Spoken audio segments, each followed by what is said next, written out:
आज sexual reproduction क्या है, सेक्सुअल रिप्रोडक्शन में कैसे ऑर्गेनिज प्रोड्यूस होते हैं, कैसे होता है, तो ये सारी चीज़ें आज डिस्कस करनी है। तो सबसे पहले तो आप सेक्सुअल रिप्रोडक्शन समझें, उसके बाद सेक्सुअल रिप्रोडक्शन क्या है पहले भी बता चुका था। Sexual reproduction is a type of reproduction in which two parents are involve या टू गैमेट्स आर इन्वॉल्व, एक ही बात है वो। जब दो पेरेंट्स इन्वॉल्व होंगे तो सीधी सीधी सी बात है, जैसे रोज़ है, रेड रोज़ का न्यू प्लांट रेड रोज़ ही होगा ऑब्वियसली। पर अगर हम लोग देखें, अब अपने ऊपर से एग्जांपल दें, क्या हम एग्जैक्टली अपने फादर या मदर की तरह दिखते हैं? नहीं दिखते हैं। हम ना तो अपने पूरे फादर की तरह दिखते हैं ना मदर की तरह दिखते हैं, हम एग्जैक्टली नहीं दिखते। वही चीज़ में बताई गई है कि offspring not exactly similar to their parents, वो अपने पेरेंट्स की तरह बिल्कुल सिमिलर नहीं दिखते, ठीक है। और involve fusion of male and female gametes, जिसको मैं पहले वाली वीडियो में क्लियर भी कर चुका हूँ कि मेल और फीमेल गैमेट्स फ्यूज़ होते हैं, फिर दोनों के फ्यूज़ होने की प्रोसेस को फर्टिलाइजेशन बोलते हैं। फर्टिलाइजेशन के बाद जो बन के प्रिपेयर होता है उसे जायगोट, जायगोट से एम्ब्रियो, ये पूरी प्रोसेस रहती है। और अगर इसका भी रीज़न देखना चाहे तो इसका रीज़न ये है, जैसे कि सपोज़ करिए ये आपका मेल गैमेट्स के क्रोमोसोम है ना, ये मेल गैमेट्स के क्रोमोसोम है और ये आपका फीमेल गैमेट्स का क्रोमोसोम है, ये वाला, सही है। ये सपोज़ करो ये दोनों अगर फ्यूज़ होते हैं आपके, और फ्यूज़ होके एक ये रेड से मैंने दिखाया एक ग्रीन से, और ये फ्यूज़ होके जो थर्ड बना, इसे मैं रफ कर दे रहा, ठीक है। जो थर्ड बनेगा आपका वो इस तरह हम मान सकते हैं, ऐसा बनेगा कुछ इस तरह से, ये ऐसा, और ये आपका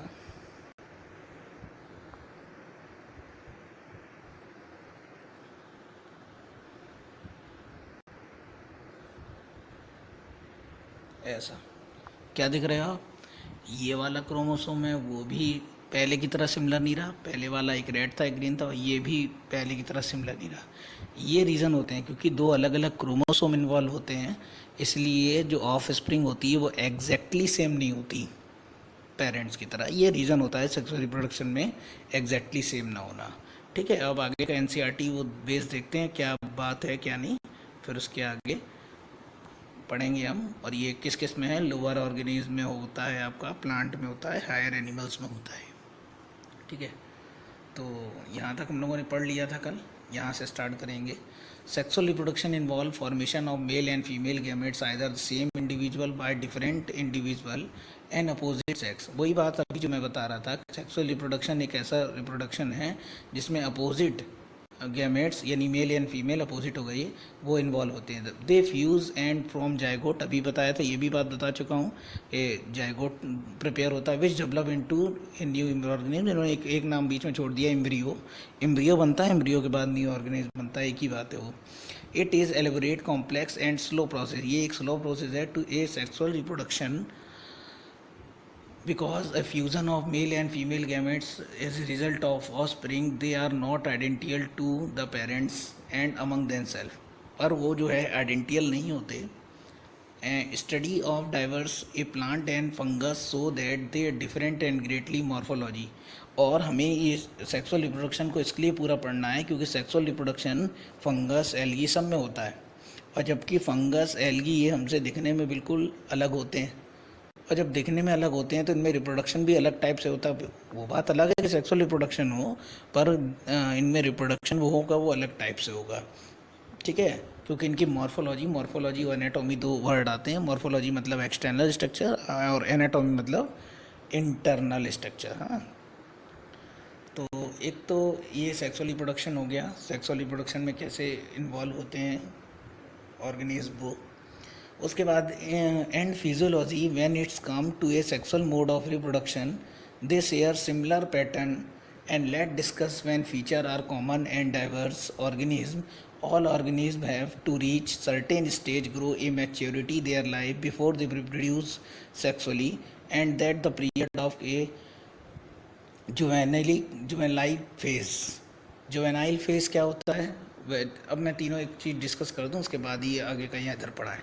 देखिए, कोई भी ऑर्गेनिज्म है, उनमें ये जो दिख रहा है, मैंने अलग से इसको ऐड किया है, ये 3 फेज़ होती है आपकी। कौन कौन सी? जुवेनाइल फेज़ आपकी, ये रिप्रोडक्टिव फेज़ और सेंसेंट फेज़। क्या होती है तीनों? पहले तीनों के बारे में देख पढ़ लीजिए। जैसे हम सबसे पहले पैदा हुए, ठीक है ना, और पैदा होने के बाद बिफोर पवर्टी जो हमारी एज या फेज़ कहलाती है हमारी बॉडी की, उसको कहते हैं हम लोग जुवेनाइल फेज़। मतलब वो वहाँ तक की है जहाँ तक हमारी बॉडी में रिप्रोडक्टिव पावर कैपेबल नहीं होती है, यानी प्रोड्यूस नहीं होती है, वहाँ तक की एज को हम लोग बोलते हैं जुवेनाइल फेज़। क्लियर हो रहा है? यानी हम लोग कह सकते हैं बिफोर वैसे 13-14 या 16 बॉयज़ में देखें तो, यानी रिप्रोडक्टिव पावर के पहले की सारी स्टेज को हम लोग जुवेनाइल फेज़ बोलते हैं। उसके बाद एक ऐसी स्टेज आती है हमारी बॉडी में रिप्रोडक्टिव पावर कैपेबल होती है, यानी हम रिप्रोडक्शन कर सकते हैं, उस फेज़ को हम लोग बोलते हैं रिप्रोडक्टिव फेज़। और ये रिप्रोडक्टिव फेज़ चलती रहती है, 10th में भी पढ़ा होगा। और फिर एक ऐसी एज आती है जब हमारी बॉडी की रिप्रोडक्टिव पावर धीरे धीरे कम हो जाती है, और एक ऐसी फेज़ आती है जिसमें हम लोग वही ओल्ड एज बोल सकते हैं, बुढ़ापे की एज, उसमें हमारी बॉडी की रिप्रोडक्टिव पावर बिल्कुल ख़त्म हो जाती है। ऐसी फेज़ को हम लोग बोलते हैं, थर्ड वाली, ये सेंसेंट फेज़। सही है ना? तो सेंसेंट फेज़, तो ये 3 टाइप की फेज़ होती है। अब यहाँ से थोड़ा सा क्लियर हो गया, अब आपको अंदर पैरा में दिक्कत नहीं होगी, ठीक है ना। और ये देखो, एक अलग से मैंने नोटिस भी इसमें लगाया था कि प्लांट में जो जुवेनाइल फेज़ को वेजिटेटिव फेज़ बोलते हैं। प्लांट में भी 2 तरीके की फेज़ होती है ना, जैसे प्लांट का एक छोटा सा पौधा है, वो थोड़ी ना रिप्रोडक्शन कर सकता है, वो भी बड़ा होता है, जब वो मैच्योर हो जाता है तब उसमें फूल लगते हैं। फूल लगने के बाद की जो एज होती है वो ये होती है रिप्रोडक्टिव फेज़, ठीक है ना। उसके बाद उससे पहले की फेज़ को जुवेनाइल फेज़, जब उसमें फूल लगने लगे उसे रिप्रोडक्टिव फेज़। और एक ऐसी कंडीशन आती है जब उसमें पत्ते वगैरह कुछ नहीं रहते, यानी रिप्रोडक्टिव पावर उसकी नहीं रहती है, उसको पौधे की हम लोग सेंसेंट फेज़ कहेंगे। क्लियर हो रहा है? इसी अब पढ़ें इधर, सही है ना। तो देखिए, अब इसमें समझ में आएगा। थोड़ी सी एनसीईआरटी की लैंग्वेज टफ रहती है, इसलिए अलग से ऐड कर देते हैं, क्योंकि एनसीईआरटी अगर आप टोटल बेस पढ़ोगे थोड़ा सा नहीं पढ़ पाओगे से। तो all organism reach certain grow a maturity to their life, they can reproduce actually that a period of growth called juvenile phase. यानी देखो, वही बात जो मैं बता रहा था कि हर एक ऑर्गेनिज्म में क्या होती है, इस ग्रोथ ऑफ मैच्योरिटी बिफोर, यानी मैच्योरिटी से पहले की लाइफ क्या कहलाएगी आपकी? जुवेनाइल फेज, ठीक है। और देखो वही चीज़ इसमें भी इन्वॉल्व मैंने की थी। It is known as vegetative phase in plant में इस फेज़ को वेजिटेटिव फेज बोलते हैं। The end of juvenile phase जब चला जाएगा, and which make a beginning of reproductive phase. बिल्कुल सही बात है, जब हम लोगों की बॉडी में जुवेनाइल फेज ख़त्म हो जाता है तो आपकी रिप्रोडक्टिव फेज स्टार्ट हो जाता है आपका। Which can easily higher plant, और प्लांटों में तो ये आसानी से देख सकते हैं। और ये एक क्वेश्चन मार्क किया हुआ उन्होंने ये कर्सिव राइटिंग में कि आप अपने एरिया में जाके पता करें, मारीगोल्ड, राइस, बीट, इन सब में कब कब रिप्रोडक्टिव फेज़ होती है, कब जुवेनाइल फेज़ होती है, ये खुद करने के लिए होता है।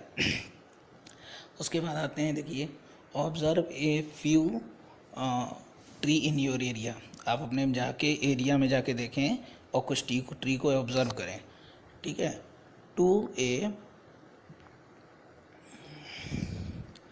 Do they flower during the same month year after year. क्या ऐसा होता है कि जैसे एक आम का पेड़ आपके पड़ोस में लगा हुआ है, एक दूसरा एक और, ठीक है ना, तो क्या सेम फेज़ में उन दोनों में फल लगते हैं? सेम फेज़ में नहीं, कभी कभी एक पहले फल लगता है, कभी गेहूं में भी ऐसा मतलब कई ऐसे प्लांट में जाके ट्री पे भी देख सकते हो कि सेम फेज़ में नहीं। Why do you think ability to fruit like a mango, apple, jack fruit, it is a seasonal, क्योंकि ये सीजनल होते हैं। Are they some plant and flower through year, कुछ ऐसे होते हैं जो साल में एक बार ही रिप्रोड्यूस करते हैं। And so a seasonal flower, इनको हम लोग सीजनल बोलते हैं। एंड द एनुअल, और एनुअल भी कह सकते हैं। और बाइनियल का मतलब क्या है? बाइनियल का मतलब होता है ऐसे प्लांट जो 2 साल में एक बार रिप्रोडक्शन करते हैं। ऐसा नहीं होता एनुअल और बाइनियल ही होते प्लांट। बाइनियल एनुअल के अलावा भी 10 साल में एक बार रिप्रोडक्शन करने वाले प्लांट भी होते हैं, 12 ईयर में एक बार रिप्रोडक्शन करने वाले प्लांट भी होते हैं। अभी आगे डिस्कस होगा इसका। ठीक है, तो आगे देखिए उसमें so clear cut a vegetative senescent but they are parental species it was very difficult to clear their phase। पर ये सब में क्लियर करना थोड़ा मुश्किल होता है। ए फ्यू प्लांट, जैसे कि कुछ प्लांट है flowering phenomena some of the bamboo and air life time generally 50 to 100 year. देखिए वही जिसके बारे में भी डिस्कस कर रहा था, जैसे कि आपका बांस का पेड़ है बम्बू प्लांट, वो 50 से 100 साल में एक बार फ्लावर देता है। And large number of fruit and die and other plant, एक दूसरा प्लांट और है जिसे नीला कुरुंजली नाम दिया हुआ है इसमें। ठीक है, तो ये क्या है, ये 12 साल में एक बार देता है। As many do you know this plant a flower during September and October. ये जो प्लांट था जिसके बारे में भी दिया हुआ है, ये क्या था, इससे पहले 2006 के सितंबर अक्टूबर में इसने दिया था और तब से अभी तक नहीं दिया। हालांकि ये बात इसमें थोड़ी सी अलग होगी क्योंकि ये पहले की एनसीईआरटी छपी हुई है 2006 से 12 साल हाँ हो चुकी होगी। 2018 में ये फूल दे चुका होगा, इसमें छपा नहीं है। ठीक है ना, क्योंकि 12 साल में एक बार देता है। It is mass flowering A transform large state tree के हिली एरिया। ये होता कहाँ है, केरला कर्नाटका जो हिली पहाड़ी एरिया होते हैं, Tamil Nadu into stretches and attach a large number of tourist. और जब ऐसा होता है तो इसमें बहुत सारे से टूरिस्ट देखने आते हैं। Animals A juvenile phase is follow by morphological and physiological change. और इसमें जो जुवेनाइल फेज में बहुत सारे मॉर्फोलॉजिकल एंड फिजियोलॉजिकल चेंज होते हैं। एक्टिव रिप्रोडक्टिव बिहेवियर, और बहुत सारे एक्टिव रिप्रोडक्टिव बिहेवियर होते हैं। ये तो प्लांट की बात हो गई। अब देखिए, can you list the change the seen in human being and reproductive. क्या ह्यूमन बींग में भी मैच्योरिटी में रिप्रोडक्टिव एज में कोई फ़र्क आता है? देखते हैं। एमंग एनिमल्स बर्ड ले एग थ्रू ए ईयर। क्या ऐसा होता है कि बर्ड साल भर अंडे देती हैं? और it is a seasonal phenomena. नहीं, क्योंकि ये एक सीजनल फिनोमिना है। What is about the animal like frog and lizard. Frog और लिजार्ड जो है वो कैसे रिप्रोड्यूस करते हैं? ठीक है, you will be notice bird have laying nature ले एग ओनली सीजनल। आपने देखा होगा बर्ड केवल सीजनल होती हैं, सीजनल में ही अंडे देती हैं वो। ठीक है ना। And bird have capacity to poultry farm can be made. पर पोल्ट्री फार्म में तो आपने साल भर देखा होगा मुर्गी वगैरह को अंडे देते। तो ऐसा कैसे होता है? ऐसा इसलिए होता है कि वहाँ उन लोग वैसा ही एटमॉस्फेयर क्रिएट करते हैं जो उनको चाहिए होता है, इसलिए पॉसिबल हो पाता है। आगे जाके बताया जाएगा इसमें।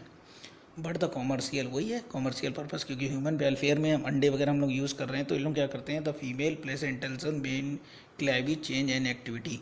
तो उसको एटमॉस्फेयर को ही ऐसा चेंज कर देते हैं। ठीक है ना। And the female placentation ovary and duct as well as hormones during a reproductive phase, and non-primates animal like cow, sheep, rat, deer, dog, tiger, etc. such a cylindrical change during the reproductive are called ostrich cycle, and when in primates, monkey, apes and human is called menstrual cycle। ये यहाँ समझ में नहीं आएगा, इसको थोड़ा सा मैं अलग ले लूँ, इधर मैंने इंक्लूड किया हुआ है इसे। ये देखिए, जो इन नॉन प्राइमेट्स, जो नॉन प्राइमेट्स होते हैं, नॉन प्राइमेट्स कौन, देखिए नाम याद रखिए, rat, shape, dog, cow, tiger. इनमें जो साइक्लिक चेंज होता है वो कैसा होता है, कब, जब ये रिप्रोडक्शन कर रहे होते हैं तभी इनकी बॉडी में ये चेंज होता है। इनकी ओवरी में, ओवरी इनमें भी होती है पर इनकी ओवरी में तभी ये चेंज होता है। ठीक है, इसको बोलते हैं हम लोग ऑस्टियस साइकिल। बोर्ड में पूछा जाता है क्वेश्चन, व्हाट इज़ ऑस्टियस साइकिल। तो जो नॉन प्राइमेट्स होते हैं उनमें साइक्लिक चेंज एक्टिविटी जो होती है वो केवल रिप्रोडक्टिव टाइम होती है, इस साइकिल को ऑस्टियस साइकिल बोलते हैं। और जो प्राइमेट्स होते हैं जैसे मंकी है, एप्स है, ह्यूमन बींग है, उनमें क्या होता है कि रिप्रोडक्टिव फेज में नहीं होती ओवरी में चेंजेस, वो हर मंथ होते रहते हैं। ठीक है ना। तो ऐसे इसको बोलते हैं हम लोग मेंस्ट्रुअल साइकिल। ठीक है, ये दोनों चीज़ यहाँ से इंक्लूड कर दी मैंने, अब यहाँ से समझ लीजिए। तो यही बात यहाँ लिखी हुई है, कोई अलग से नहीं है। ठीक है ना, कि नॉन प्राइमेट्स में कैसे होता है और प्राइमेट्स में क्या होता है। ठीक है, many animals specially living a wild condition exits A cycle only during a favourable condition. और उसमें कुछ ऐसी भी होती हैं जिनमें ये क्या होता है, केवल फेवरेबल कंडीशंस में होता है। ठीक है, तो लगभग सेक्सुअल रिप्रोडक्शन पूरा ही हो गया। अब कल मुझे इसमें ऐड करना होगा, सेक्सुअल रिप्रोडक्शन एक स्टेप में नहीं होता, ये दो स्टेप में होता है, एक प्री और एक पोस्ट फर्टिलाइजेशन इवेंट। यानी अब नेक्स्ट टॉपिक होगा प्री फर्टिलाइजेशन इवेंट और पोस्ट फर्टिलाइजेशन इवेंट, और इम्पॉर्टेंट टॉपिक होंगे जिसमें आपका ओजेनेसिस, गैमेटोजेनेसिस, ये सब होगा। तो ठीक है, कॉपी पेन नोट करके नोट करते रहिए, एक एक चीज़ नोट करते रहिए। ठीक है, और कोई प्रॉब्लम आई है तो मुझे बताइए फिर उसमें। ओके।